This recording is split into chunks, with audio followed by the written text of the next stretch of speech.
Good afternoon সবাইকে। সবাই ক্লাসে একটু জয়েন হয়ে যাও। Good afternoon.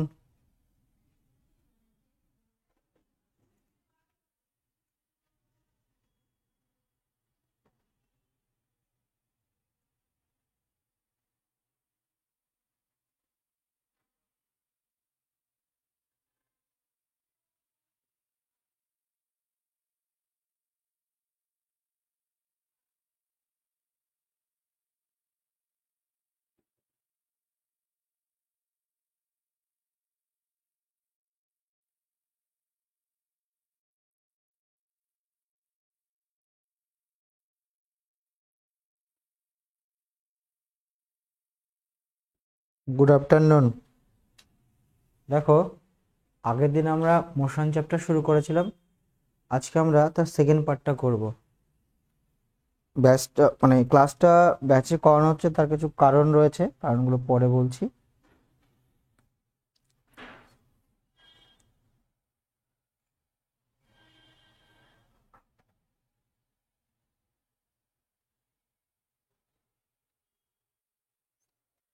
Moment. Good afternoon.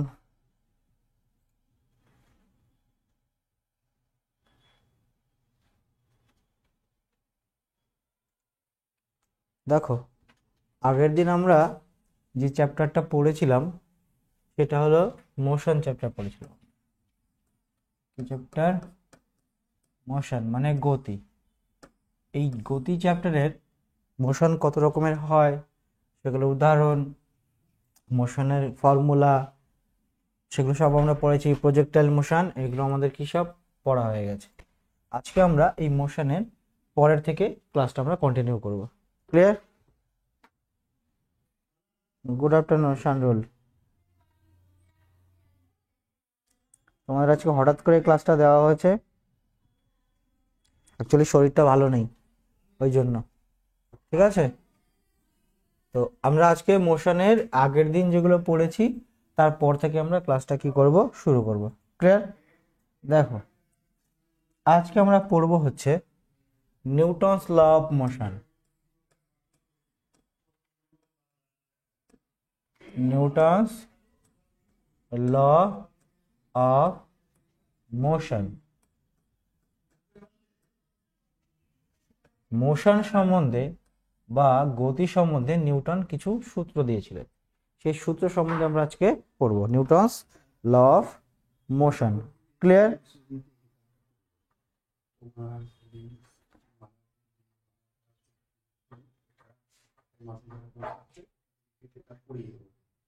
তার বিনিময়ে আমি এর ক্লাস বা যা আছে কোনো ক্লাস আমার থেকে করাতে। ঠিক আছে, খুব ভালো করে। দেখো, নিউটন ল অফ মোশন বা নিউটনের মোশন সম্বন্ধে বা গতিসূত্র, যেটাকে বাংলায় কি বলা হয়, নিউটনের নিউটনের গতিসূত্র। গতিসূত্র, এই গতি সম্বন্ধে আমাদের আইজাক নিউটন তিনটে সূত্র দিয়েছিলেন। কটা সূত্র? তিনটি সূত্র দিয়েছিলেন। ক্লিয়ার? কটা সূত্র দিয়েছিলেন? তিনটি সূত্র দিয়েছিলেন। ক্লিয়ার হয়েছে? কটা সূত্র দিয়েছিলেন? তিনটে সূত্র।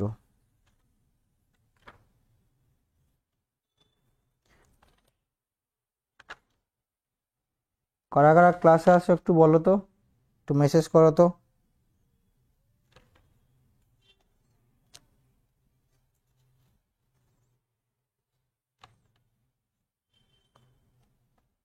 একটু মেসেজ করে জানাও কে কে আছো ক্লাসে।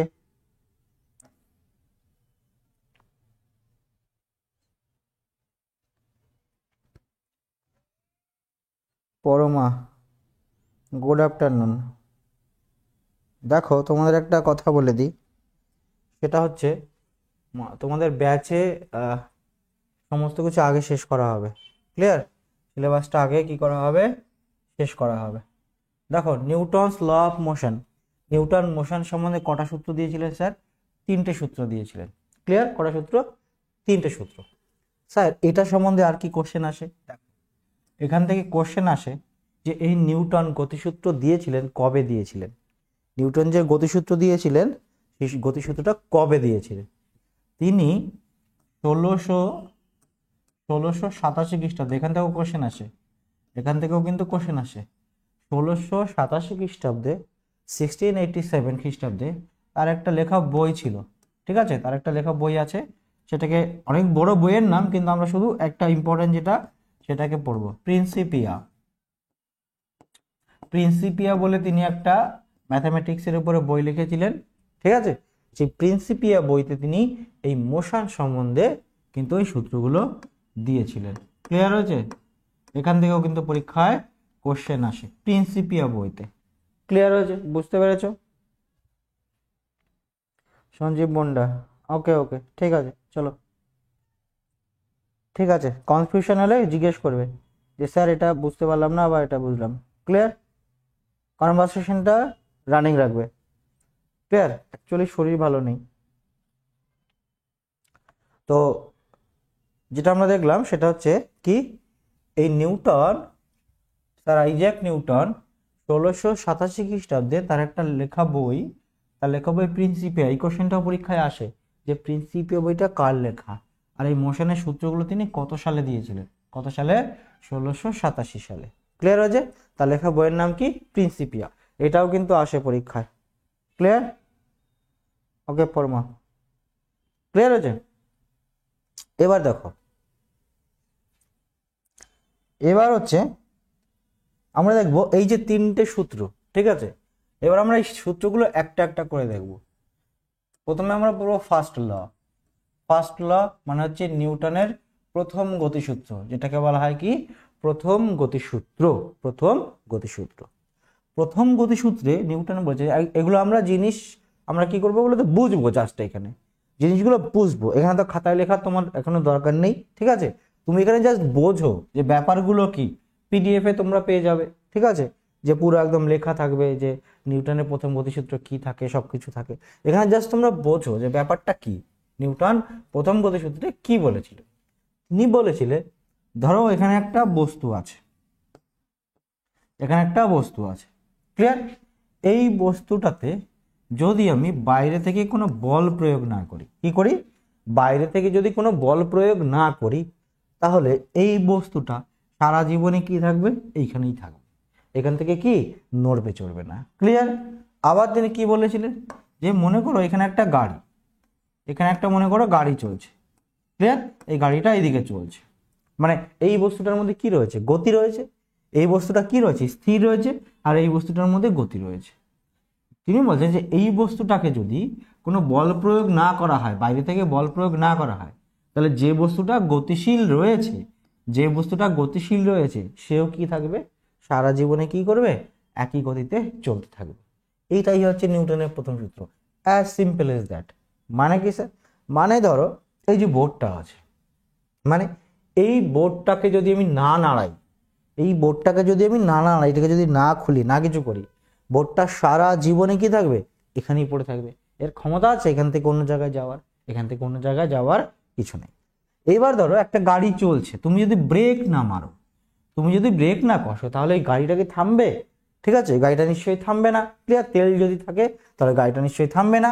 মানে সেটাই তিনি বলতে চাইছে যে কোনো বস্তু যদি স্থির থাকে, ঠিক আছে, বাইরে থেকে যদি বল প্রয়োগ করি, বা আমি যদি না ঠেলি, বা আমি যদি না টানি, তাহলে স্থির বস্তুটা, ঠিক আছে, সারা জীবন কি থাকবে? স্থিরই থাকবে। আর গতিশীল বস্তুটা সারা জীবন কি থাকবে? সারা জীবন গতিশীলই থাকবে। এইটাই হচ্ছে কি নিউটনের প্রথম গতিসূত্র। বোঝা গেল? ক্লিয়ার হয়েছে? এটাই হচ্ছে নিউটনের কি প্রথম গতিসূত্র, যে কোনো বস্তুকে যদি আমি বাইরে থেকে বল প্রয়োগ না করি, ক্লিয়ার, তাহলে স্থির বস্তু কি থাকে? সারা জীবন স্থিরই থাকে। আর গতিশীল বস্তু কি থাকবে? সারা জীবন গতিশীলই থাকবে। ঠিক আছে? এই যে স্থির থাকা বা গতিশীল থাকা, ঠিক আছে, স্থির থাকা বা গতিশীল থাকা, এটা একটা কি, তার মানে এই স্থির বস্তুটার ধর্ম হচ্ছে স্থির থাকা, আর গতিশীল বস্তুটার ধর্মই হচ্ছে কি গতিশীল থাকা। ওটা তো ধর্ম, ঠিক আছে। এটাকেই বলা হয় পদার্থের জাড্য ধর্ম বলা হয়। পদার্থের কি বলা হয়? জাড্য ধর্ম। জাড্য ধর্ম বলা হয়। স্যার জাড্য ধর্ম মানে কি? জাড্য ধর্ম মানে হচ্ছে এইটাই, যে স্থির বস্তুর কাজ হচ্ছে সারা জীবন স্থির থাকা, আর গতিশীল বস্তুর কাজ হচ্ছে কি সারা জীবন গতিশীল থাকা। ঠিক আছে, এ নড়বে না আর এ থামবে না, এটাই হচ্ছে ধর্ম। ক্লিয়ার? এটাকেই বলা হয় কি পদার্থের জাড্য ধর্ম। এটাকেই কি বলা হয়? পদার্থের জাড্য ধর্ম। ঠিক আছে, এই নিউটনের প্রথম, ঠিক আছে, ইংলিশে বলা হয় এই জাড্য, ইংরেজি হচ্ছে ইনারশিয়া। ইনারশিয়া বলা হয়, এটাকে কি বলা হয়?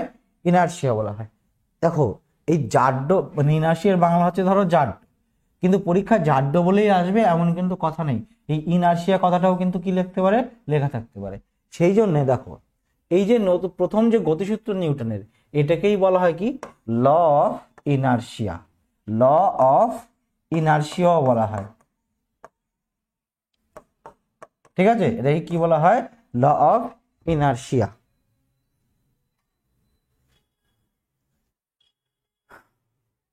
হ্যাঁ, এটাকেই বলা হয় কি জাড্য ধর্ম বলা হয়।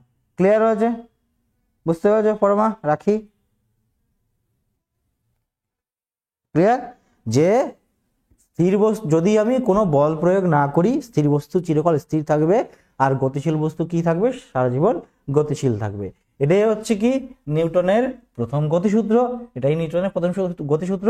আর এটাকেই বলা হয় কি law of inertia. Law of inertia বা জাড্যের সূত্র বলা হয়। এটাকেই পদার্থের জাড্যের ধর্ম বা জাড্যের সূত্র বলা হয়। এটাও কিন্তু পরীক্ষায় আসে। কি কোশ্চেন আসে স্যার? যে নিউটনের কোন গতিসূত্রকে ল অফ ইনারশিয়া বলা হয় বা জাড্যের সূত্র বলা হয়? খুব খুব ইম্পর্টেন্ট কোশ্চেন কিন্তু। ঠিক আছে, কোন গতিসূত্রকে ল অফ ইনারশিয়া বা জাড্যের ধর্ম, পদার্থের জাড্য ধর্ম, ঠিক আছে, পদার্থের জাড্য ধর্ম সম্বন্ধে আমরা জানতে পারি নিউটনের কোন গতিসূত্র থেকে? সেটা হচ্ছে কি নিউটনের প্রথম গতিসূত্র থেকে। ক্লিয়ার হয়েছে?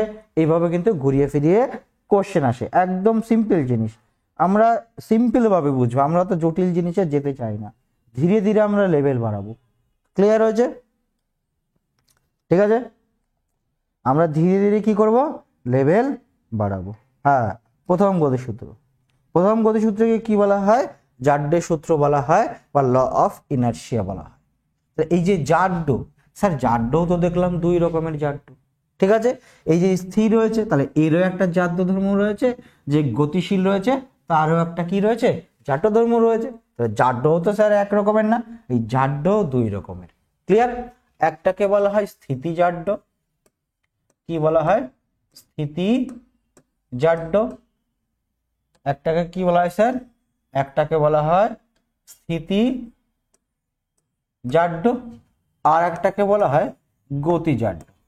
একটা স্থিতি জাড্য আর একটাকে স্যার কি বলা হয়? আর একটাকে বলা হয় গতি জাড্য। স্থিতি জাড্য কি জিনিস আর গতি জাড্য কি জিনিস সেটা তো তোমাদের আমাকে বলে দিলাম না, যে স্থিতি জাড্য কাকে বলে? বলছে যে কোনো বস্তু যদি স্থির থাকে, কোনো বস্তু যদি স্থির থাকে, সে সারা জীবনে কি থাকতে চায়? স্থিরই থাকতে চায়। সে সারা জীবন কি স্থিরই থাকতে চায়। তার মধ্যে যদি আমি গতিও দিই, মানে বলও প্রয়োগ করি, সেও চাইবে কি যে আমি কি থাকি? স্থির থাকি। আর গতিজাড্য কি জিনিস? ধরো কোনো বস্তু চলছে, কোনো গাড়ি চলছে, ক্লিয়ার? কোনো গাড়ি এখান থেকে এদিকে চলছে, তাহলে সারা জীবনে কি থাকতে চায়? সারা জীবনে কি থাকতে চায়? গতিশীল থাকতে চায়। এটাকেই বলা হয় কি গতি জাড্য বলা হয়। এটাকে বলা হয় কি স্থিতি জাড্য। ক্লিয়ার হয়েছে? এটুকু বোঝা গেল? ক্লিয়ার?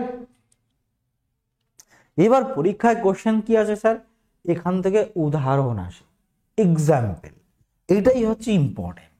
এই স্থিতিজাড্য এবং গতিজাড্য থেকে এক্সাম্পল দিয়ে কোশ্চেন আসে।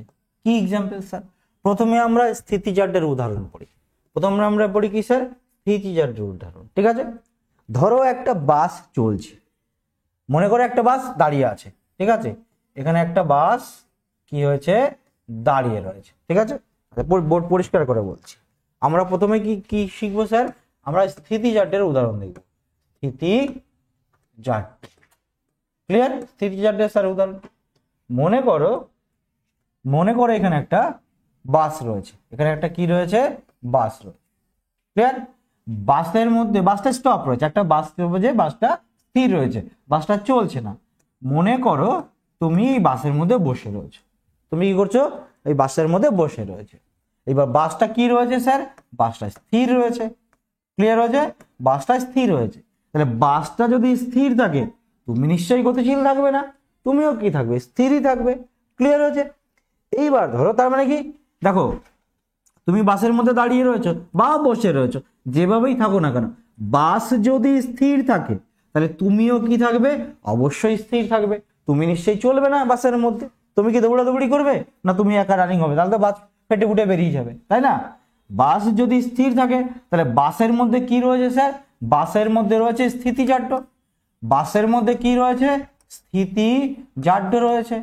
আর বাসের মধ্যে যেহেতু স্থিতিজাড্য রয়েছে তাহলে তোমার মধ্যেও কি রয়েছে, তোমার মধ্যেও স্থিতিজাড্য রয়েছে, কারণ তুমি বাসে বসে আছো বা দাঁড়িয়ে আছো।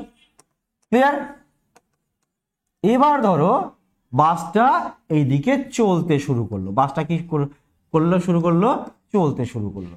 এবার বাসটা যখন চলতে শুরু করবে, বাসটা যখন চলতে শুরু করবে, দেখো তুমি যে এই যে বাসের মধ্যে রয়েছো, তোমার পা দুটো তো বাসের সঙ্গে ঠেকে রয়েছে, তোমার মাথা কি বাসের সঙ্গে ঠেকে রয়েছে?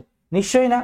তাহলে তুমি যে বাসের মধ্যে দাঁড়িয়ে রয়েছো, বাসটা যখন স্থির ছিল তুমিও স্থির ছিলে, বাসের মধ্যে স্থিতিজাড্য, তোমার মধ্যে স্থিতিজাড্য। এবার বাসটা যখন চলতে শুরু করলো, বাসের সঙ্গে পা লেগে রয়েছে, বাসের সঙ্গে কে লেগে রয়েছে, পা লেগে রয়েছে, তুমি দাঁড়িয়ে রয়েছো। এবার বাস যখন চলতে শুরু করে তখন পাকেও তোমার চলতে হবে, কারণ তোমার পা দুটো বাসের সঙ্গে ঠেকানো রয়েছে। ক্লিয়ার হয়েছে? এবার বাস যদি চলে তোমার পা তো বাসের সঙ্গে সঙ্গে যেতে বাধ্য, কারণ পা তো নির্ভরশীল রয়েছে কিসের ওপরে, বাসের ওপরে, বাসের সঙ্গে ঠেকে রয়েছে। বাস যদি চলে তোমার পাও চলবে, কিন্তু তোমার মাথা, কিন্তু তোমার মাথা বা তোমার বডি, এটা কি বাসের সঙ্গে ঠেকে রয়েছে? নিশ্চয়ই না, এগুলো তো বাসের সঙ্গে ঠেকে নেই, ঠেকে রয়েছে একমাত্র পা। পায়ের তো উপায় নেই, বাস যদি চলে পায়ের উপায় নেই, পাকে কি করতে হবে, এই বাসের সঙ্গে সঙ্গেই চলতে হবে। মাথা বলছে আমি যাব না, আমার যাওয়ার কোনো ইচ্ছা নেই। ক্লিয়ার?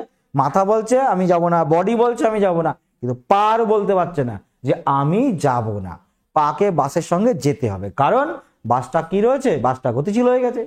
তখন কি হয়, মাথাটা যেহেতু তোমার এখানে রয়েছে, ঠিক আছে, এটা ধরো মনে করো বাস। ক্লিয়ার?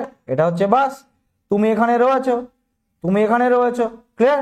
তোমার ঠ্যাং দুটো বাসের সঙ্গে ঠেকে রয়েছে, তাই তোমার ঠ্যাং দুটো যাচ্ছে, তোমার মাথা বলছে আমি যাব না, তোমার বডি বলছে আমি যাব না, কারণ আমি তো ঠেকা না, আমি কি বাসের উপর ঠেকা, ঠেকা না, আমি তো ঠেকে নেই। বোঝা গেল ব্যাপারটা? তখন এই মাথাটা কি থাকতে চায়, তোমার স্থির থাকতে চায়, মাথাটা কি থাকতে চায়, তোমার স্থির থাকতে চায়, কিন্তু পায়ের উপায় নাই, চলতে থাকে। তখন সেই জন্য কি হয়, বাস যেহেতু এদিকে চলছে আর তোমার বডি বা মাথা কোন দিকে হেলে পড়ে, পেছন দিকে হেলে পড়ে। ক্লিয়ার হয়েছে ব্যাপারটা? এটাই হচ্ছে কিসের কারণে হয়, এটা হচ্ছে স্থিতিজাড্যের কারণে হয়। মানে যে কোনো স্থির জিনিসে, স্থির বস্তুতে আমি যদি প্রথমে থাকি, সেই বস্তু যদি রানিং হয় তাহলে কি হয়, সবাই সবাই পেছন দিকে হেলে পড়ে, পেছন দিকে, পেছন দিকে কি হয় স্যার, পেছন দিকে হেলে পড়ে। এই যে পেছন দিকে হেলে পড়ে, এটা কিসের কারণে হয় স্যার, এটা গতিজাড্যের কারণে হয় না স্থিতিজাড্যের কারণে হয়? এটা হয় কিসের কারণে, স্থিতিজাড্যের কারণে। যে কোনো তুমি যে কোনো কিছুতেই চড়ো, দোলনায় চড়ো, ঠিক আছে, নাগরদোলায় চড়ো, বাসে, ট্রামে, রেলগাড়িতে, যেখানেই চলো না কেন, তুমি যে পেছন দিকে হেলে পড়ো, বসে থাকো, দাঁড়িয়ে থাকো, যেভাবেই থাকো না কেন, তুমি যে পেছন দিকে হেলে পড়ো, এটা কিসের কারণে হয় স্যার, এটা স্থিতিজাড্যের কারণে হয়। কারণ আমাদের বডি যেতে চায়, পা যেতে চায়, কিন্তু মাথা বলে আমি যাব না, কারণ আমি তোদের মতো ঠেকা না। মাথা পাকে বলবে তুই তো বাসের সঙ্গে ঠেকে আছিস, তুই যাবি যা, আমি তো ঠেকে নেই, আমি যাব না। ক্লিয়ার হয়েছে? সেই জন্যই পুরো বডিটা কি হয়, পেছন দিকে হেলে পড়ে। পেছন দিকে কি হয়, পেছন দিকে হেলে পড়ে। স্যার এটা কিসের কারণে হয়, এটা হচ্ছে, রাখি সামন্ত দেবো, আজকে রাত্রে বানিয়ে দেবো গ্রুপ ডির ভিত্তি, আজকে রাত 10টায় চলে আসবে। ক্লিয়ার? হয় ইয়ে চ্যানেলে, তোমাদের মনোরঞ্জন স্যার ম্যাথস চ্যানেলে, না হয় টপার্স গ্রুপ চ্যানেলে, যে কোনো একটা চ্যানেলে গ্রুপ ডির ভিডিওটা আজকে রাত্রে 10টায় করে দেবো। ক্লিয়ার আছে রাখি? তার নোটিফিকেশন তোমরা আগের থেকে পেয়ে যাবে, চাপ নিও না। ক্লিয়ার?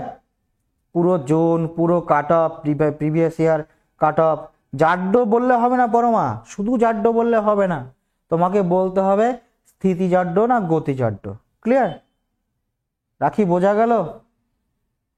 আজকে রাত্রে 10টায় ভিডিও করে দেবো তোমাদের গ্রুপ ডি নিয়ে। Clear? Previous year cut of, কোন জনে ফর্ম ফিল আপ করবে, কেমন কাট অফ যায়, সমস্ত কিছু নিয়ে আজকে রাত্রে ভিডিও বানিয়ে দেবো। মেডিকেল স্ট্যান্ডার্ড, ঠিক আছে, সমস্ত কিছু নিয়ে আজকে ভিডিও বানিয়ে দেবো।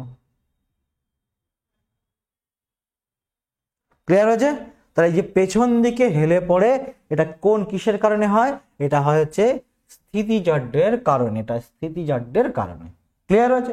এবার হচ্ছে যে কোনো গাড়িতে যারই উদাহরণ দিক না কেন, বাস ট্রাম যারই উদাহরণ দিক না কেন, পেছন দিকে হেলে পড়ে স্থিতিজাড্যের কারণে। মাথা বলে আমি ঠেকা না, তোদের মতো আমি ঠেকা না, আমি যাব না, তোরা যা, আমি আমার জায়গায় থাকবো। ক্লিয়ার? আমি আমার জায়গায় থাকবো। হ্যাঁ আচ্ছা ঠিক আছে পরমা, হ্যাঁ পরমা ঠিক বলেছে। হ্যাঁ ঠিক আছে ঠিক আছে, আলাদা আলাদা এসেছে, একবার লিখেছো স্থিতি, একবার লিখেছো জাড্য, ওই জন্য। ক্লিয়ার হয়েছে? বোঝা গেল? কারা কারা জয়েন করেছো ক্লাস একটু মেসেজ করো দেখি একটু। হ্যাঁ কে কে আছো? এখানে 3জনের মেসেজ দেখতে পাচ্ছি, রাখি, শানরুল আর পরমা, আর কাউকে খুঁজে পাচ্ছি না। পরে করবে ক্লাস বলছে, করো, সমস্যা নেই কোনো, আর কি। এবার আসি স্যার আমরা, অ্যাকচুয়ালি আমার শরীরটা ভালো নেই, ওই জন্য এনার্জি পাচ্ছি না, মানে খুব এনার্জিলেস ফিল হচ্ছে, জানি না কেন, বিন্দু মাত্র শরীরে এনার্জি নেই, দাঁড়িয়ে থাকতেই কষ্ট হচ্ছে এমন লাগছে। এবার আসি স্যার আমরা গতিজাড্য, গতিজাড্য। ক্লিয়ার? স্যার গতিজাড্য কি জিনিস? সেম জিনিস, ওটার ঠিক উল্টো। মনে করো এটা রাস্তা, এখানে একটা কি চলছে, এখানে একটা বাস, রাস্তা একটা গাড়ি চলছে, বাসের মধ্যে কি আছো, বাসের মধ্যে তুমি বসে আছো, ঠিক আছে। এবার বাসটা চলছে, মানে বাসটা কি গতিশীল, বাসটা অবশ্যই কি গতিশীল। আর বাসটা যেহেতু গতিশীল, ঠিক আছে, তাহলে তুমি বাসের মধ্যে দাঁড়িয়ে রয়েছো বা বসের মধ্যে রয়েছো, তুমিও গতিশীল। আর গতিশীল মানেই তার মধ্যে কি থাকবে স্যার? গতিশীল মানেই তার মধ্যে থাকবে গতিজাড্য। ক্লিয়ার? গতিশীল মানেই তার মধ্যে থাকবে গতিজাড্য। ক্লিয়ার হয়েছে? বোঝা গেল? এবার ধরো বাসটা ব্রেক চেপে থামলো, ব্রেক চেপে থামলো। ক্লিয়ার? থামবে যখন, বাসের মধ্যে কে দাঁড়িয়ে রয়েছে? পা দাঁড়িয়ে রয়েছে, আমি দাঁড়িয়ে রয়েছি মানে পা দাঁড়িয়ে রয়েছে। আর ঠেকে রয়েছে কে? ঠেকাটাকে, ঠেকা হলো পা, মানে যত প্রবলেম হচ্ছে পায়ের। বাস যেমন ভাবে চলবে, যদি বাস দাঁড়িয়ে থাকে তাহলে তার দায়ক আর পায়ের, বাস যদি চলে তার দায়ক আর পায়ের, বাকি পুরো বডির কোনো দায় নেই কিন্তু। ক্লিয়ার? এবার বাসটা যখন গতিশীল ছিল, আমাদের ফুল বডিটাই গতিশীল ছিল, মানে মাথা থেকে শুরু করে, বডি থেকে শুরু করে ঠ্যাং পর্যন্ত আমাদের কি ছিল? সবাই গতিশীল ছিল। এবার বাস যেহেতু থেমে গেছে, ঠেকাটাকে, বাসের উপরে ঠেকাটাকে, ঠেকা হলো পা। তার মানে কি, বাস যদি থেমে যায় তাহলে পাটা কি হয়ে যাবে? পাও থামতে বাধ্য, পা থামতে বাধ্য। কিন্তু এই পুরো বডি কি আমাদের থামতে বাধ্য? কারণ ও তো বাসের উপর ঠেকা না। ক্লিয়ার হয়েছে? বাস থেমে গেলে, কোনো গতিশীল বস্তু যদি স্থির হয়ে যায়, ঠিক আছে, তাহলে এই গতিশীল বস্তুর সঙ্গে যে জিনিসটা লেগে থাকে সেটাও কি হয়ে যায়? স্থির হয়ে যায়। বোঝা গেল? তাহলে এই বাসটা যখন থামলো, বাসের উপর ঠেকে রয়েছে কে? পা, পাও থামতে বাধ্য। কিন্তু এই মাথা প্লাস পুরো বডি, এরা কি থামতে বাধ্য? ওরা বলছে দেখ, আমি তো আগেই বলেছি যে তোদের উপর আমি কি, পুরো মাথা বডি বলছে তোদের উপরে তো আমি নির্ভরশীল না, আমি আমার মতো, তুই ঠেকে রয়েছিস, তুই জানিস তুই কি করবি, আমি আমার মতো চলবো। তখন মাথা এবং বডি কি করতে চায়? আগে যেহেতু বাস রানিং ছিল, এরাও কি থাকতে চায়? রানিংই থাকতে চায়। বলছে আমি থামাটা আমি বুঝি না, ঠিক আছে, আমি যাচ্ছিলাম, আমি যাব। সেই জন্য কি হয়? পা থেমে যায় আর মাথা আর বডি সামনের দিকে এগিয়ে যেতে যায়, সেই জন্য আমরা কি করি? সামনের দিকে হেলে পড়ি। ঠিক আছে? তখন এই গতিজাড্যের জন্য কি হয়? গতিজাড্যের জন্যই হচ্ছে সামনের দিকে সবাই কি করে? হেলে পড়ে, সামনের দিকে হেলে পড়ে। এইটাই হচ্ছে কনফিউশন হয়। কনফিউশনে একটা জিনিস নিয়ে, একটা হচ্ছে পেছন দিকে হেলে পড়া, আরটা হচ্ছে সামনের দিকে হেলে পড়া। সামনের দিকে কেন হেলে পড়ি? আর আমাদের মাথা বডি রানিং থাকতে চায়, পা থেমে যায়, ওই জন্য আমরা সামনে পড়ি। আর পেছন দিকে কেন হেলে পড়ি? আমাদের মাথা বডি স্থির থাকতে চায়, পা বলে চল, মাথা বডি বলছে আমি যাব না, ওই জন্য আমরা কি হয়ে যায়, পা সামনে এগিয়ে যায় আর বডি আর মাথা পেছনে থেকে যায়। তার মানে কি, আমরা পেছন দিকে হেলে পড়ি। ক্লিয়ার হয়েছে? তাহলে পেছন দিকে হেলে পড়া হচ্ছে স্থিতিজাড্যের জন্য, আর সামনের দিকে হেলে পড়া হচ্ছে তার কিসের জন্য? গতিজাড্যের জন্য। এইটুকু ক্লিয়ার হয়েছে কিনা বলো? আর্কটিক গেমার, এই তো বিরাজ কর্মকার, সঞ্জীব, ঠিক আছে, খুঁজে পেয়েছি দু একটা। স্যার আমাকে একটা ফ্রেন্ডের টিবি হয়েছিল, বাট এখন ঠিক আছে, ওর চেস্টে একটা টিবি এর জন্য দাগ রয়ে গেছে, ওটার জন্য মেডিকেলে কি কোনো, যদি ঠিক হয়ে যায় কোনো দাগে ফাগে কোনো সমস্যা হয় না, ঠিক আছে, যদি ঠিক হয়ে যায়, ঠিক আছে, তাহলে মেডিকেলে কোনো সমস্যা হয়, কিন্তু যদি থাকে তখন মেডিকেলে সমস্যা হয়। কিন্তু ওরা একেবারেই বাদ দেবে না, তোমাকে একটা টাইম দেবে, তোমার যে কোনো প্রবলেমেই থাক না কেন, ঠিক আছে, তোমাকে টাইম দেবে, 1 মাস 2 মাস 3 মাস তোমাকে টাইম দেবে যে তুমি প্রবলেমটা ঠিক করে আসো। প্রথম দিনই মেডিকেলে, এটা রেলের খুব একটা ভালো জিনিস, ক্লিয়ার, তোমাকে বহুত দিন টাইম দেয়। এবং রেল প্লাস সেন্ট্রালের যে কোনো চাকরিতে তুমি যদি একবার মেইনস ক্লিয়ার করে ফেলো না, মেডিকেলে সহজে তোমাকে বাদ দেয় না। খুব কম আছে যারা মেডিকেলে বাদ যায়, খুব কম, মানে লাখে 1-2 জন বাদ যায় মেডিকেলে, তাছাড়া কেউ বাদ যায় না। তোমার শরীরে যদি প্রবলেম থাকে, সেটা যদি 2-3 মাসের মধ্যে কিউরেবল হয়, তাহলে কিন্তু, বা 3-4 মাস বা 6 মাস যদি কিউরেবল হয়, তাহলে তোমাকে তারা টাইম দেবে, চাপ নিয়ে লাভ নাই। বুঝতে পেরেছো? যদি ঠিক হয়ে যায় তাহলে তোমাকে ওরা টাইম দেবে, তাহলে কোনো সমস্যা নেই মা, তার কোনো সমস্যা নেই। ঠিক হয়ে গেলে কোনো দাগে, ঠিক আছে, কোনো সমস্যা নেই, কোনো দাগের জন্য কিছু হয় না রেলের মেডিকেলে। ক্লিয়ার? ইউটিউবে প্রচুর ভিডিও পাওয়া যায় মেডিকেলে, প্রচুর ভিডিও পাওয়া যায় যে কেমন মেডিকেল হয়েছে, ঠিক আছে, লাস্ট যখন রিক্রুটমেন্ট হয়েছে মেডিকেলে কি কি হয়, কি কি প্রবলেম হয়, দেখে নেবে ভিডিও, তাহলেই তো বুঝতে পারবে। প্রচুর ভিডিও আছে যে রেলের মেডিকেলে কি কি হয়, ইউটিউবে ভিডিও দেখে নেবে। ক্লিয়ার? বোঝা গেল? তাহলে আমরা এখান থেকে কি শিখলাম স্যার? এখান থেকে স্থিতিজাড্য এবং গতিজাড্য কিন্তু আমরা শিখে নিলাম, আর নিউটনের প্রথম গতিসূত্র কি নিলাম আমরা, শিখে নিলাম। ক্লিয়ার? এবার আসি আমাদের মোমেন্টাম। মোমেন্টাম কি জিনিস? মোমেন্টাম, স্যার মোমেন্টাম মানে কি? মোমেন্টাম মানে হলো ভরবেগ। মোমেন্টাম মানে কি?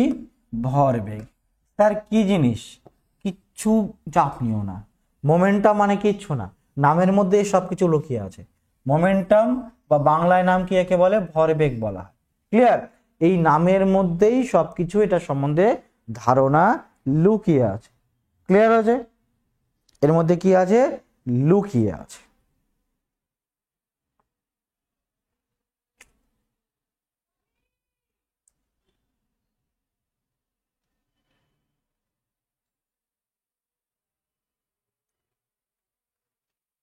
বোঝা গেল?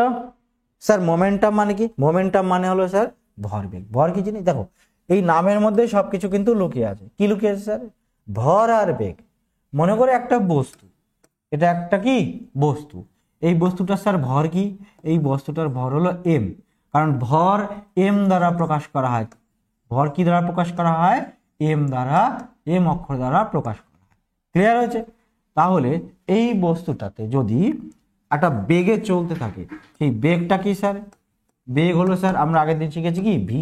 ভি মানে কি স্যার? ভি মানে হলো ভেলোসিটি, আমরা আগের দিন শিখেছি, ঠিক আছে, যে এম ভরের কোনো বস্তু যদি ভি বেগে চলে, তার মধ্যে যেটা সৃষ্টি হয় সেটাকে কি বলা হয়? ভরবেগ বলা হয়। মানে কি স্যার? ভরবেগকে পি অক্ষর দ্বারা প্রকাশ করা হয়। কি অক্ষর দ্বারা? ভরবেগকে পি অক্ষর দ্বারা প্রকাশ করা হয়। মানে কি? তাহলে স্যার ভরবেগ কি? কিচ্ছু না, এই ভরবেগ হলো এই যে বস্তুর ভর আর এই যে বেগ, এই দুটোর গুণফল, মানে এম ইন্টু কি ভি। সিম্পল জিনিস, একদম কিচ্ছু না। মোমেন্টাম মানে কি স্যার? মোমেন্টাম মানে হচ্ছে কোনো বস্তুর ভর এবং বেগের গুণফল। এম ভরের কোনো বস্তু যদি ভি বেগে চলে, ভালো করে বোঝো, ঠিক আছে, মানে এম যত বড় হবে, ভিও যদি বড় হয়, তাহলে তার ভরবেগও কি হবে? ততই কি হবে স্যার? বড় হবে। মানে যে যত বড় বস্তু, যেমন ধরো একটা একটা ধরো রাস্তা দিয়ে একটা বাস যাচ্ছে, একটা বাস যাচ্ছে আর একটা ট্রেন যাচ্ছে, পাশাপাশি ট্রেন লাইন দিয়ে ট্রেন যাচ্ছে আর একটা বাস যাচ্ছে। তাহলে ধরো দুটোই কি থাকে, দুটোই মনে করো ভি বেগে চলছে, দুটো মনে করো 50 কিলোমিটার বেগে বাস চলছে আর 50 কিলোমিটার বেগে ট্রেন চলছে। তাহলে ভরবেগ কার বেশি হবে? ভরবেগ অবশ্যই কার বেশি হবে? ট্রেনের বেশি হবে, কারণ এখানে ট্রেনের ভর কি অনেক বেশি, ট্রেনের ভর কি অনেক বেশি। তাহলে মোমেন্টাম বা ভরবেগ কার বেশি হবে? ভরবেগ বেশি হবে হচ্ছে অবশ্যই ব্যাসের তুলনায় কার হবে? ট্রেনের ভরবেগ বেশি হবে। ভরবেগকে কি অক্ষর দ্বারা প্রকাশ করা হয়? পি অক্ষর দ্বারা প্রকাশ করা হয়। এই যে ইকুয়েশনটা, এই ইকুয়েশনটাই লাগবে পরীক্ষায়। এই ইকুয়েশনটাই কি আসবে বলো তো? এই ইকুয়েশন দিয়ে কিন্তু অঙ্ক আসবে। ক্লিয়ার? যে কোনো বস্তুর ভরবেগ কি করে প্রকাশ করি আমরা? এই যে ইকুয়েশনটা কি লিখলাম, যে পি ইকুয়াল টু কি এম ইন্টু কি এম ইন্টু ভি, বা P equal to M V. এই ইকুয়েশন দিয়ে পরীক্ষায় কিন্তু অঙ্ক আসবে। বোঝা গেল কি অঙ্ক আসবে? তার জন্য তোমাদের নতুন সিরিজ আসতে চলেছে কুরুক্ষেত্র, আজকে থেকেই শুরু হয়ে গেছে। ক্লিয়ার? তো এটা হচ্ছে কি স্যার, পি ইন্টু এমপি। আর এখানেও তোমাদের করাবো অঙ্ক, যখন অঙ্ক এখন তো থিওরি চলছে, তোমাদের এখানেও কিন্তু অঙ্ক করাবো ব্যাচে, যে এখান থেকে কি কি অঙ্ক আসে। ক্লিয়ার হয়েছে? তাহলে মোমেন্টাম সম্বন্ধে আমরা জেনে গেলাম যে মোমেন্টাম মানে কি, একটা বস্তুর ভর আর ওই বস্তুটা কত বেগে চলছে, এই দুটোকে যদি আমি গুণ করি তাহলে কি পাওয়া যাবে? ভরবেগ। ভরবেগ মানে বলতে পারো যে কোনো গতিশীল বস্তুর মধ্যে যতখানি শক্তি থাকে সেটাই হলো তার ভরবেগ। ক্লিয়ার? কারণ স্থির বস্তুতে তো বেগ থাকে না, স্থির বস্তুতে কি বেগ থাকে? থাকে না। কোনো গতিশীল বস্তুতে, ঠিক আছে, বেগের ফলে যে শক্তির সৃষ্টি হয় সেটাই হলো কি স্যার? সেটাই হলো ভরবেগ। ক্লিয়ার? ভালো করে বোঝো। একটা ট্রেন যদি দাঁড়িয়ে থাকে, একটা ট্রেন যদি দাঁড়িয়ে থাকে তার কোনো শক্তি আছে? তুমি ট্রেনের গায়ে লাথি মেরে চলে আসতে পারবা। ক্লিয়ার? কিন্তু ট্রেনের মধ্যে যদি বেগ চলে আসে, তুমি লাথি মারবা, তোমার পা ভেঙে তোমার কাছে চলে আসবে। বোঝা গেল ব্যাপারটা? বা তুমিও ভেঙে যাবে। সেই জন্যই বলছি ভরবেগ মানে কি বলতে পারো? ভরবেগ মানে বলতে পারো কি শক্তি। মানে কোনো বস্তুর গতি আসার ফলে, কোনো বস্তু যখন পড়ে থাকে তার কোনো ভ্যালু নেই, কিন্তু যখনই কি হবে তার মধ্যে গতি চলে আসবে। আর আমরা পড়েছিলাম সেই ওয়ার্ক পাওয়ার এনার্জিতে, যখন হাইট চলে আসবে বা যখন গতি চলে আসবে, একটা ইটের কি শক্তি? পড়ে আছে, তুমি ছুঁড়ে ফেলে দিচ্ছ, কিন্তু ওই ইটটাই যদি একটুখানি উপরে চলে যায় তোমার মাথা ফাটার ভয় আছে কিন্তু। মানে কোনো বস্তুর মধ্যে যখন হাইট, কোনো বস্তুর মধ্যে যখন বেগ, এগুলো চলে আসে তখন বস্তুর মধ্যে একটা কি একটা শক্তির সৃষ্টি হয়, সেটাকেই বলতে পারি আমরা মনে করো।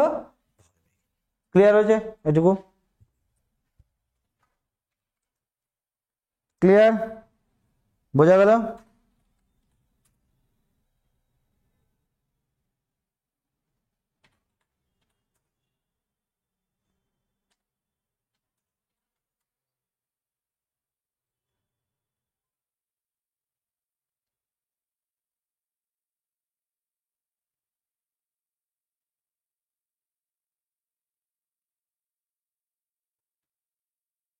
এবার আসি হচ্ছে আমাদের নিউটনের দ্বিতীয় গতিসূত্র। নিউটনের কি? Second law of motion. Second law of motion. Second law of motion. Clear? মানে নিউটনের দ্বিতীয় গতিসূত্র। নিউটনের দ্বিতীয় গতিসূত্র কি বলে? নিউটনের দ্বিতীয় গতিসূত্র কি বলে? ভালো করে দেখো।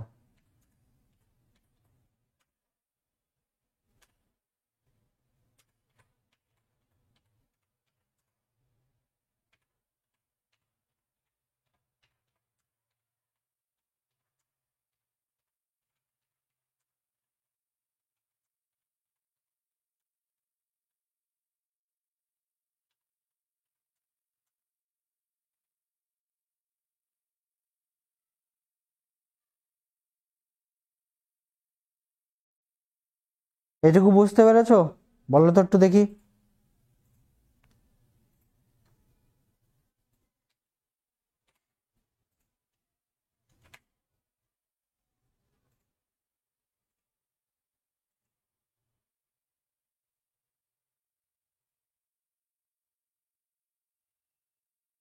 ক্লিয়ার? দেখো ভালো করে। নিউটনের দ্বিতীয় গতিসূত্র বলে যে ধরো একটা বস্তু, বস্তুর মধ্যে কি রয়েছে? একটা মোমেন্টাম রয়েছে, একটা গতিশীল বস্তু মনে করো। এটা একটা বস্তু মনে করো, এটা একটা কি গতিশীল বস্তু। এর মধ্যে কি রয়েছে, এই বস্তুটার ভর কি স্যার এম, আর এই বস্তুটা কি বেগে চলছে ভি বেগে চলছে, ঠিক আছে। এটা কি রয়েছে ভি বেগে চলছে। তাহলে এর মধ্যে যে মোমেন্টামটা রয়েছে কি হবে স্যার, মোমেন্টামটা কি হবে, মোমেন্টামটা হবে হচ্ছে এমবি। এটা আমরা দেখলাম, এটাকে কি বস্তুর ভর এবং বেগের গুণফলটাকে কি বলে এমবি বলে, ঠিক আছে। তাহলে এই বস্তুটাতে যদি আমি বল প্রয়োগ করি, এই বস্তুটাতে যদি আমি আবার বল প্রয়োগ করি, তাহলে কি হবে, তাহলে কি হবে, বোঝা গেল ব্যাপারটা।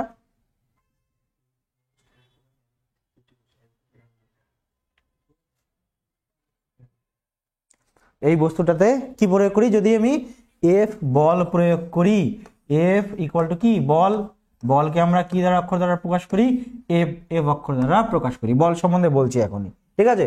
বল প্রয়োগ করি, তাহলে কি হবে, এই আগে যে মোমেন্টাম ছিল সেই মোমেন্টাম চেঞ্জ হবে, নিশ্চয়ই মোমেন্টাম চেঞ্জ হবে। মানে কি স্যার, এটা সিম্পল উদাহরণ দ্বারা বোঝো।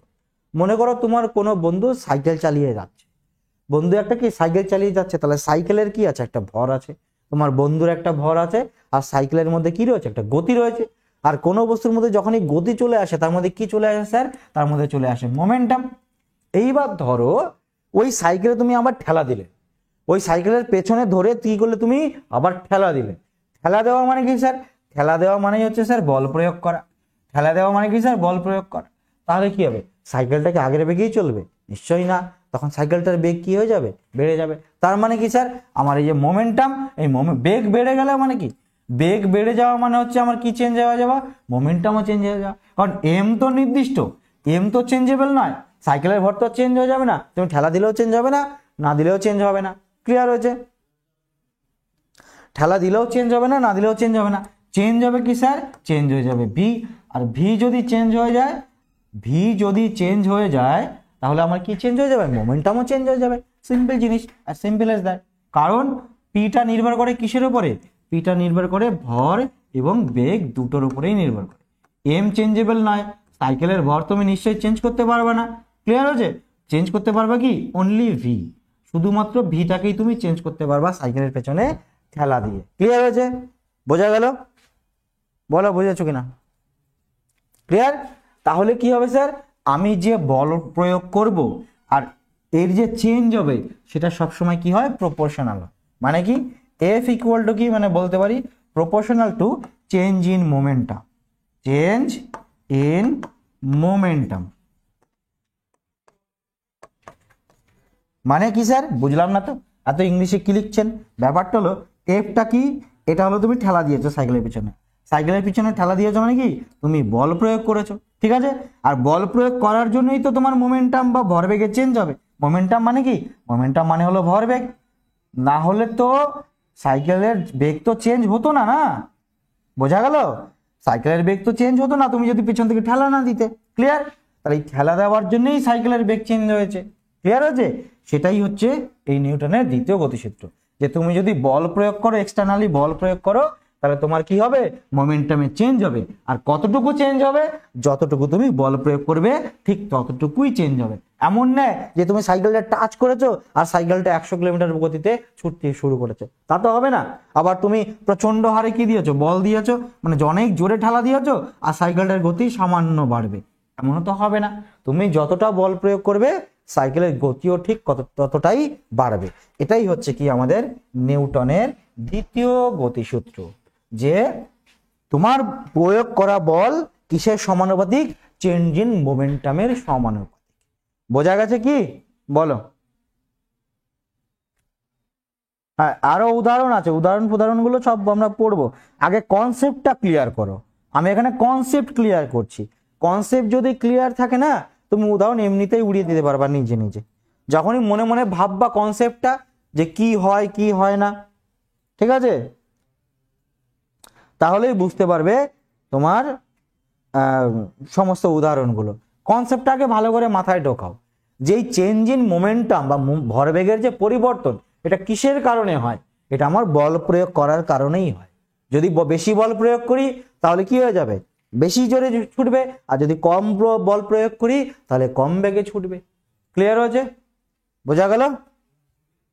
এটাকে বলে কি চেঞ্জ ইন মোমেন্টাম। ঠিক আছে?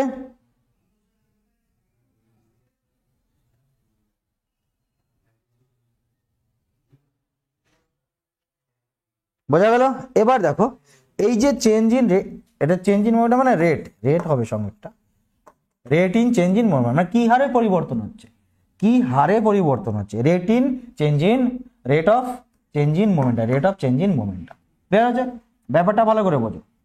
এবার এই মোমেন্টাম চেঞ্জ হচ্ছে মানে কি স্যার, আমি যে এফ বল প্রয়োগ করছি এটা কিসের সঙ্গে সমানুপাতিক, rate of change in momentum, তাহলে এই যে চেঞ্জ হচ্ছে মোমেন্টামটা, মোমেন্টাম চেঞ্জ হচ্ছে মানে কি, মানে তুমি যত বল প্রয়োগ করবে, ঠিক আছে, তখন বস্তুটার মধ্যে কি চলে আসবে বলো তো, বস্তুটার মধ্যে চলে আসবে অ্যাক্সেলারেশন। স্যার অ্যাক্সেলারেশন মানে কি, অ্যাক্সেলারেশন মানে হচ্ছে ত্বরণ, অ্যাক্সেলারেশন মানে কি, অ্যাক্সেলারেশন মানে ত্বরণ। ত্বরণ কি জিনিস এটা আমরা আগের দিনের ক্লাসে শিখেছি, ক্লিয়ার হয়েছে? ত্বরণ। তাহলে ওই ভিটা তখন ভি থাকবে না, ভিটা তখন কি হয়ে যাবে, যখন সমবেগে চলছিল, সমান হারে চলছিল, তখন ছিল দেখবি ভেলোসিটি, ভেলোসিটি সম্বন্ধে আমরা আগের দিন পড়েছি, ভেলোসিটিও আমরা আগের দিন পড়েছি, ঠিক আছে, যে সবচেয়ে ডিসপ্লেসমেন্ট কি হারে হচ্ছে, displacement time by time equal to কি, ভেলোসিটি। এবার এই ভেলোসিটিটা যদি টাইমে চেঞ্জ হয়, এই ভেলোসিটিটাই টাইমে চেঞ্জ হয়, ক্লিয়ার হয়েছে? আমার পি ইকুয়াল টু কি ছিল, পি ইকুয়াল টু ছিল এমভি, পি ইকুয়াল টু কি ছিল, এমভি ছিল। যখন আমার সমবেগে সাইকেলটা চলছিল তখন আমার তো ভি ছিল, কিন্তু যখন আমি ঠেলা দিয়েছি, ঠিক আছে, তখনই আমার ভিটা কি হয়ে গেছে, ভিটাই হয়ে গেছে চেঞ্জ হয়ে অ্যাক্সেলারেশনে চেঞ্জ হয়ে গেছে, সেটাই আমার ত্বরণ হয়ে গেছে। কারণ ঠেলা দেওয়ার জন্য আমার সাইকেল ঠিকঠাক চলছে না, সাইকেল কি করছে, স্পিড আমার বেড়ে গেছে, তার মানে ওর মধ্যে কি চলে এসেছে, অ্যাক্সেলারেশন চলে আসে, ঠিক আছে, অ্যাক্সেলারেশন চলে আসে, ঠিক আছে। তো এখান থেকে লিখতে পারি আমি পি ইকুয়াল টু, আবার কি লেখা যায়, এম এফ ও লেখা যায়, P equal to M F লেখা যায় না, পি ইকুয়াল টু কি এম এফ কিন্তু লেখা যায়, এফ মানে কি, এফ বলতে আমরা ত্বরণকে বোঝাই, বা এম এও লিখতে পারো, ঠিক আছে, এম এও লিখতে পারো। তো এই বল, এই যে প্রযুক্ত বল, এটা কি স্যার, প্রযুক্ত বল, এই বল দেওয়ার কারণেই কি হয়ে গেল স্যার, আমার তো আগে এম ছিলই, সঙ্গে ভিটা চেঞ্জ হয়ে কি হয়ে গেল, এ হয়ে গেল, এই বল দেওয়ার কারণে।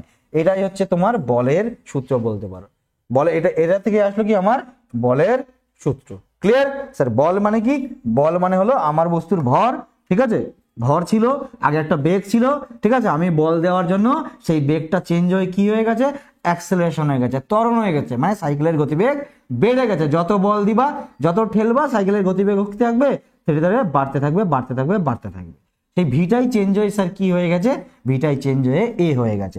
আর এটাই হলো কি তোমার বলের সমীকরণ, এটাই হলো স্যার আমার বলের সমীকরণ, বোঝা গেল? তার মানে বল ইকুয়াল টু বা ফোর্স ইকুয়াল টু কি লিখতে পারি আমি, হচ্ছে আমার বস্তুর ভর আর কি অ্যাক্সেলারেশন, মানে একজন চুপচাপ দাঁড়িয়ে আছে, তুমি পেছন থেকে একটা যা পেছনে লাথি মারলে তাহলে কি হয়ে যাবে, লোকটা কি হয়ে যাবে, লোক মানে তোমার ধরো বন্ধু দাঁড়িয়ে আছে, পেছনে গিয়ে মারলে একটা লাথি, তাহলে তোমার বন্ধুটা গিয়ে যাবে, পুরো সামনে গিয়ে পড়বে, তার মানে কি আগে সে তো স্থির ছিল বা সামান্য হাঁটছিল বা গতিশীল ছিল, তাহলে তুমি যখন পেছন থেকে বল প্রয়োগ করলে তার অ্যাক্সেলারেশন কি হয়ে যাবে, বেড়ে যাবে, ঠিক আছে। এখান থেকে আমরা কি বলতে পারি যে ফোর্স প্রয়োগ করলে কি হয়ে যাবে, বস্তুর ভর তো বস্তুর ভরই থাকবে, কিন্তু তার মধ্যে ভি চেঞ্জ হয়ে কি হয়ে যাবে, অ্যাক্সেলারেশন চলে আসবে, ক্লিয়ার? ক্লিয়ার হয়েছে কিনা বলো তো একটু, বুঝতে পারছো কি, আগে একটু বলো ক্লিয়ার কিনা, এইটুকু ক্লিয়ার হলো কিনা?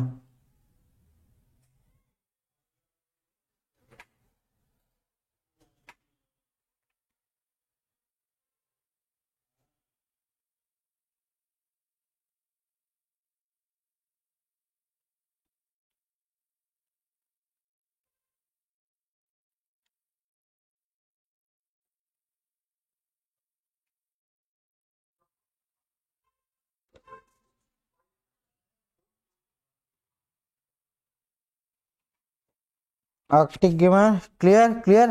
আগে ছোট ছোট কনসেপ্ট গুলো বোঝো, তারপরে অবশ্যই তোমাদের কোশ্চেন অ্যান্সার করিয়ে একদম পুরো সব ক্লিয়ার করে দেবো।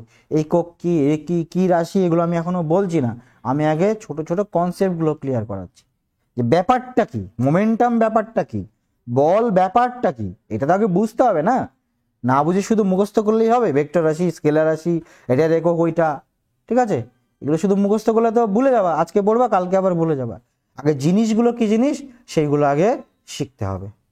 বোঝা গেল?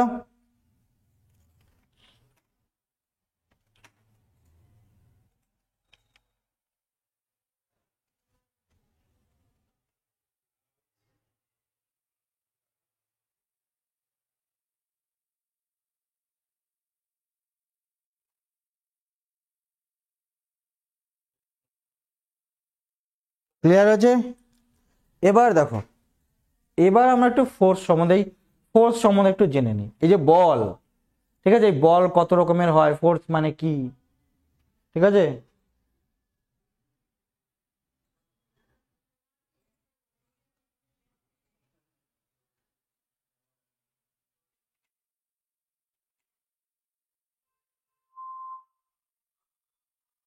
এই ফোর্স সম্বন্ধে আমরা একটু এখন জানবো। ফোর্স কাকে বলে? দেখো, ফোর্স কাকে বলে, ঠিক আছে, সেটা তো আমরা শিখলাম। ফোর্স মানে বল কাকে বলে, বল কাকে বলে এটা আমরা কি অক্ষর দ্বারা প্রকাশ করা হয়? এফ অক্ষর দ্বারা। বল কাকে বলে, ঠিক আছে।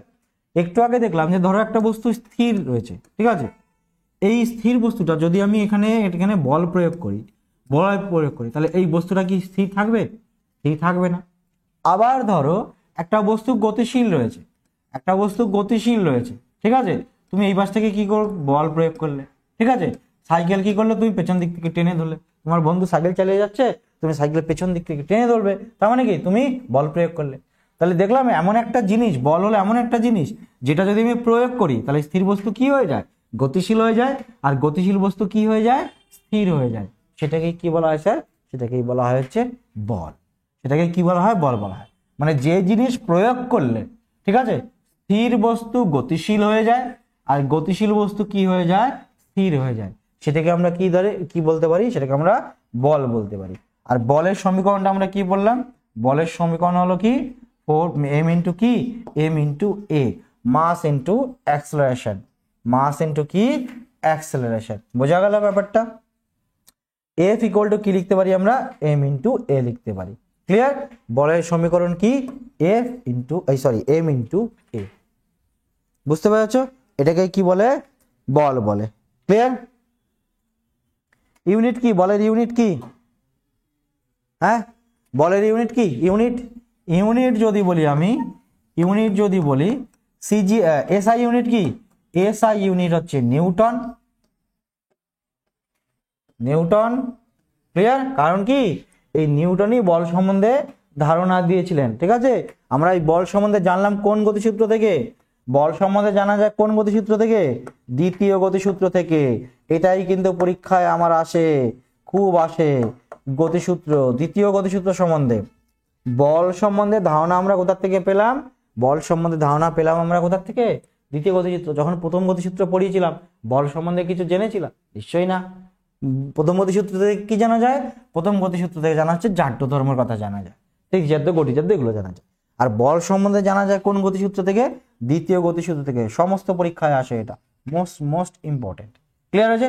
স্যার ইউনিট কি? নিউটন। আর এই যে গতিসূত্রগুলো দিয়েছিল কে? নিউটন, সেই জন্য ইউনিটটাও কি? নিউটন, ঠিক আছে।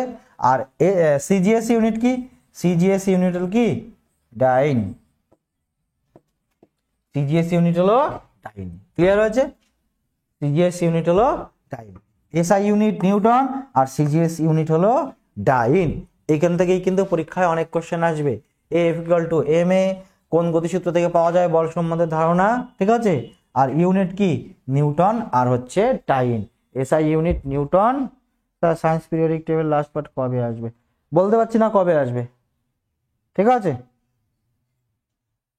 কিন্তু আসবে, 2-1 দিনের মধ্যেই আসবে, চাপ নিও না। আজকেই ভাবছিলাম করিয়ে দেব, মানে নিউটনের গতিসূত্র, তোমার পিরিয়ডিক টেবিলটা, কিন্তু এই চ্যাপ্টারটা শুরু করেছি, এটা শেষ না করে ওটা তো করাতে পারছি না, এটা শেষ করে নিই, তারপরে এই চ্যাপ্টারটা করাবো। ক্লিয়ার? এটা আজকে শেষ করে দেবো, কালকেই ওই ভিডিওটা দিয়ে দেবো, মানে তোমার পিরিয়ডিক টেবিলের লাস্ট পার্টটা। বোঝা গেল মেহবুব? হ্যাঁ, সায়েন্স মানে বোঝাবে না, বুঝে সায়েন্স পড়লে ভুলে যাবা, ঠিক আছে? কোনো মানে নেই এটা পড়ার, মুখস্থ যেই একটু ঘুরিয়ে ফিরিয়ে দেবে না তখনই উল্টে পড়ে থাকবে, আর কিচ্ছু না। জিনিসগুলো বুঝতে হবে, কনসেপ্টটা মাথায় বুঝতে হবে, অনেক সহজ করে। এগুলো অনেক কঠিন করে পড়ানো যায়, আরো অনেক জিনিস আছে, আমি তো ছেড়ে ছেড়ে চলছি, কারণ এগুলো যদি প্রথমেই একটু ভেতরে বেশি ঢুকে যায় তোমার লাগবে বোরিং, আর মাথার উপরে চলে যাবে।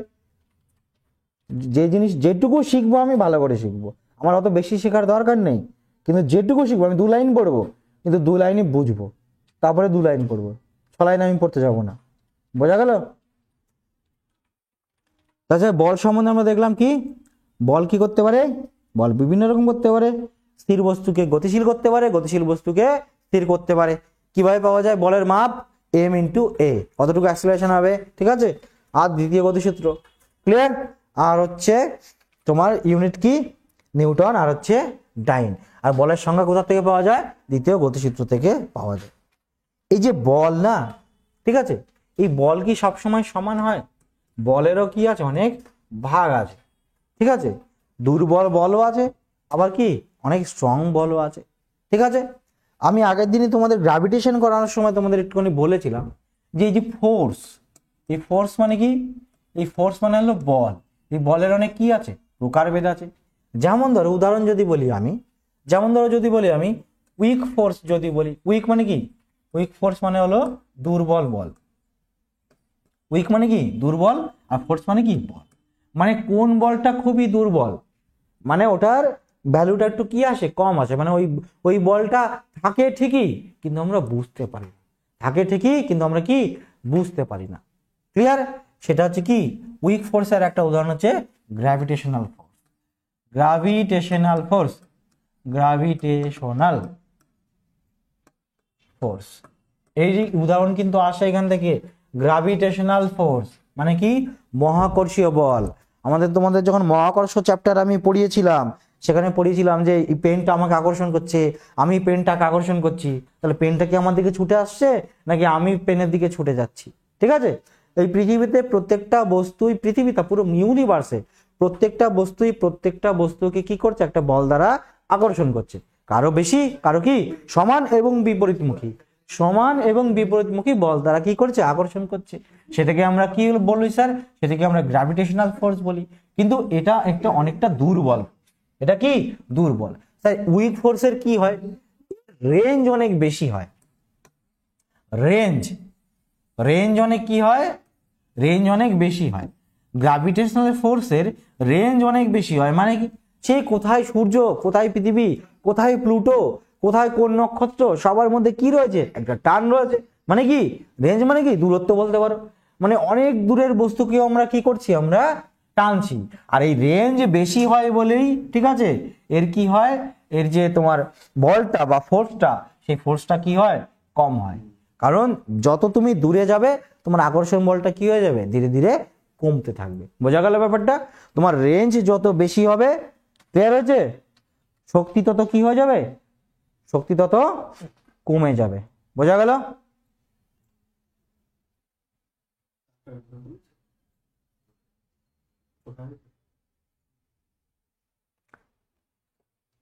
দেখো বলের সংজ্ঞা আর পরিমাপ আমি বলছি, বলের পরিমাপ, এই যে F = ma, এইটা পেলাম কোথার থেকে, এইটা পেলাম কোথার থেকে, আমরা বল সম্বন্ধে, হ্যাঁ তুমি একটা ভালো জিনিস বলেছো, একটা জিনিসটা ক্লিয়ার করে নি, জিনিসটা ক্লিয়ার করে দিই, ভালো করে বোঝো। এখানে আমি ক্লিয়ার করে দিচ্ছি, দুটো জিনিস আছে, ঠিক আছে? একটা হলো বল, ঠিক আছে, ঠিক আছে, আর একটা হলো পরিমাপ, বলের পরিমাপ, বলের পরিমাপ, বলের কি পরিমাপ। যদি বলে বল সম্বন্ধে আমরা কোথা থেকে জানতে পারি, তখন সূত্র হবে ফার্স্ট ল, তখন উত্তর হবে কি ফার্স্ট ল। আর যদি বলে বলের পরিমাপ, তখন কি হবে সেকেন্ড ল। বোঝা গেল ব্যাপারটা?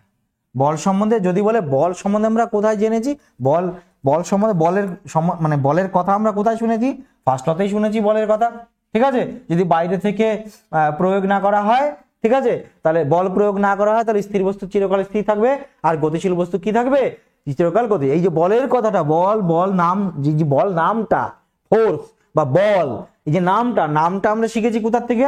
ফার্স্ট ল থেকে। কিন্তু বলের কিভাবে মাপবো আমি, এই পরিমাপটা শিখেছি কোথা থেকে? সেকেন্ড ল থেকে। কোথা থেকে? সেকেন্ড ল অফ মোশন থেকে। এইটা ভালো করে সবাই একটুখানি লিখে নেয় খাতায়। বোঝা গেল? ক্লিয়ার হয়েছে? এবার ক্লিয়ার হয়েছে পরমা? এবার বুঝতে পেরেছো? মেহবুব বলে দিয়েছি, ঠিক আছে? ক্লাস তো করো না একটাও, জীবনে তো তোমার ক্লাসে দেখিনি মেহবুব, শুধু এইটা কবে আসবে ওইটা কবে আসবে। তোমার তো এই মনে হয় প্রথম দেখলাম ক্লাসে, আর আগে 2-1 দিন দেখেছিলাম। বোঝা গেল? যদি বলে বলের সংজ্ঞা বা বল সম্বন্ধে আমরা কোথায় শুনেছি? প্রথম ফার্স্ট লতে। কিন্তু বল মাপবো কিভাবে, বলের পরিমাপ, এটা কোথায় শিখেছি আমরা? এটা শিখেছি সেকেন্ড লতে। বোঝা গেল?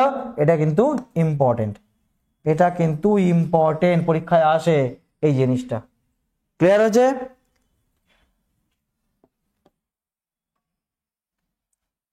বোঝা গেল? রেঞ্জ বেশি সেই জন্য স্ট্রেংথ কি হয়ে যায়? স্ট্রেংথ মানে শক্তি কম, ঠিক আছে? এর শক্তি কম, কারণ সিম্পল জিনিস, যত দূরে যাবে তত কি তোমার, মানে ধরো তোমার পাশে একজন রয়েছে, তুমি তাকে জোরে টেনে ধরতে পারবে নাকি যে অনেক দূরে রয়েছে তাকে জোরে টেনে ধরতে পারবে? মানে তোমার কাছে যে রয়েছে, যদি রেঞ্জ কম হয় তাহলে শক্তিটা কি হয়? অনেক বেশি হয়। এর উদাহরণ আশা করি তোমাদের বুঝিয়ে দিতে হবে না, কিন্তু যখনই দূরত্ব বেড়ে যাবে তখনই শক্তি কি হয়ে যাবে? তখনই কিন্তু শক্তি কমে যাবে, ঠিক আছে? Week force. আর যদি বলি স্যার স্ট্রং ফোর্স কি হবে? স্ট্রং ফোর্সের উদাহরণ কি? যেমন ধরো nuclear force.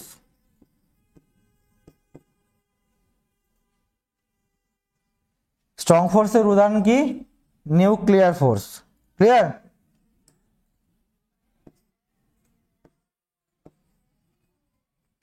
Nuclear force, sir nuclear force কি? নিউক্লিয়ার ফোর্স মানে হচ্ছে, ধরো একটা পরমাণুতে, ঠিক আছে, নিউক্লিওটাইড থাকে, নিউক্লিয়াস থাকে, এই নিউক্লিয়াসের মধ্যে কি থাকে? প্রোটন থাকে আর কি থাকে? নিউট্রন থাকে। প্রোটন থাকে আর কি থাকে? নিউট্রন থাকে। তাহলে দেখো একটা পরমাণু কত ছোট, একটা পরমাণু কত ছোট হয়, তার মধ্যেও তার কেন্দ্রে কে থাকে? প্রোটন থাকে, আর হচ্ছে কে থাকে? নিউট্রন থাকে। তাহলে এরা দুজন বন্ধুত্ব থাকে, এদের মধ্যে টান আসে বলেই তো এরা থাকে, নাহলে তো এরা থাকতে পারতো না এক জায়গায়। বোঝা গেল ব্যাপারটা? টান না থাকলে এক জায়গায় থাকা যায়? এক জায়গায় কিন্তু থাকা যায় না। তাহলে দেখো এর রেঞ্জটা, মানে নিউক্লিয়ার ফোর্সের এই যে রেঞ্জ, এই রেঞ্জটা কি হয়? অনেক কম হয়। এই রেঞ্জটা অনেক কম হয় মানে কি, এরা কত কাছাকাছি থাকে, মানে এত সামান্য এদের মধ্যে দূরত্ব, মানে এরা কি হয়? রেঞ্জ এদের কি হয়? কম হয়। আর রেঞ্জ কম হয় বলে এদের যে শক্তিটা, এই শক্তি বা স্ট্রেংথ অনেক কি হয় এদের? স্ট্রেংথ কি হয় এদের? বেশি হয়। স্ট্রেংথ বেশি হয়। বোঝা গেল? তাহলে এইখান থেকে আসবে যে উইক ফোর্সের একটা উদাহরণ কি? গ্র্যাভিটেশনাল ফোর্স হলো একটা কি? Week force. ডিরেক্ট পরীক্ষা এসেছে এবং আবার আসবে। স্ট্রং ফোর্সের একটা উদাহরণ কি? স্ট্রং ফোর্সের উদাহরণ হচ্ছে নিউক্লিয়ার ফোর্স। ক্লিয়ার হয়েছে? মানে নিউক্লিয়ার, যে কোনো পরমাণুর নিউক্লিয়াসে যে ফোর্সটা থাকে প্রোটন আর নিউট্রনের মধ্যে, সেটা হলো কি? তোমাদের স্ট্রং ফোর্স। কারণ এদের কি? এদের রেঞ্জ কম হয়, রেঞ্জ হয় কম, আর রেঞ্জ কম হয় বলে এদের শক্তি কি হয়? এদের মধ্যে যে টানটা থাকে, এই শক্তিটা অনেক কি হয়? বেশি হয়। এই শক্তিটা অনেক কি হয়? বেশি হয়। বোঝা গেল? ক্লিয়ার হয়েছে? বোঝা গেল?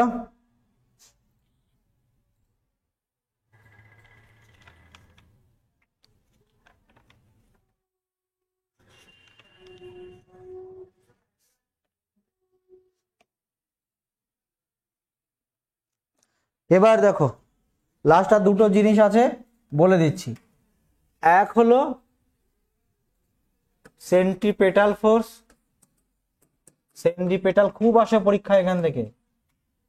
এটাও ফোর্সের কি আদান? Centripetal force,